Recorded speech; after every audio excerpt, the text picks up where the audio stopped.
Hi, welcome to our channel. ఈరోజు పండుమిర్చి tomato పచ్చడి చేస్తున్నాను. అది ఏ విధంగా చేయాలో నేను ఈ వీడియోలో చూపిస్తాను, చూడండి. ముందుగా టమాటోస్ పండుమిర్చిని శుభ్రంగా కడుక్కొని తడి లేకుండా పొడి క్లాత్తో తూడ్చుకొని పెట్టుకోవాలి. ఇప్పుడు పండుమిర్చిని చిన్న చిన్న పీసెస్గా కట్ చేసుకొని పక్కకు పెట్టుకున్నాను. ఇప్పుడు స్టవ్ మీద ఒక గిన్నె పెట్టుకొని అందులో జీలకర్ర మెంతులు వేసుకోవాలి. జీలకర్ర మెంతులు వేసుకొని వేంపుకోవాలి. కొంచెం దూరగా వేగిన తర్వాత ఒక ప్లేట్లోకి తీసుకొని పక్కన ఉంచుకోవాలి. ఇప్పుడు అదే గిన్నెలో ఆయిల్ ఒక 2-3 స్పూన్ల ఆయిల్ వేసుకొని పండుమిర్చిని కూడా వేయించుకోవాలి. ఇక్కడ పండుమిర్చిని కొంచెం కలర్ చేంజ్ అవసరం లేదు, కానీ కొంచెం దూరగా వేగితే సరిపోతుంది. అవి వేగేలోపు నేను ఇక్కడ టమాటోస్ కూడా కట్ చేసుకుంటున్నాను. టమాటోస్ అన్నీ చిన్న చిన్న ముక్కలుగా కట్ చేసి పెట్టుకోవాలి.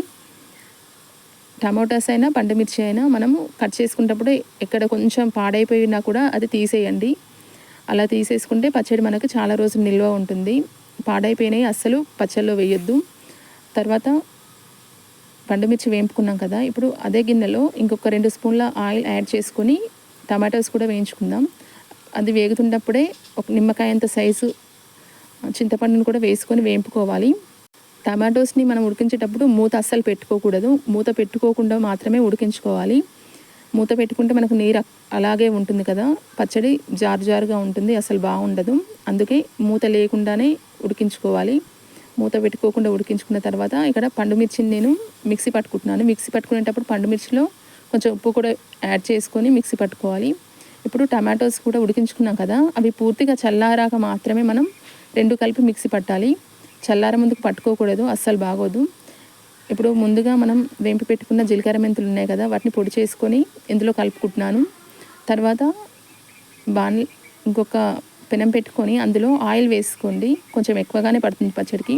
ఆయిల్ వేసుకున్నాక ఎండుమిర్చి వేసుకోవాలి. ఎండుమిర్చి వేసుకున్నాక జీలకర్ర, ఆవాలు కూడా వేసుకొని వేంపుకోవాలి. అవి కొంచెం వేగాక ఇక్కడ వెల్లుల్లి పేస్ట్ని వేస్తున్నాను. నేను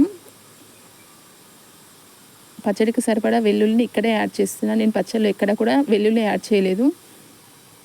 అది కొంచెం వేగాక పసుపు కూడా వేసుకొని వేంపుకోవాలి. ఇప్పుడు పోపు కొంచెం చల్లారాక మనం పచ్చడిలో వేసుకొని కలుపుకుంటే మనకు పచ్చడి అనేది రెడీ అయిపోతుంది.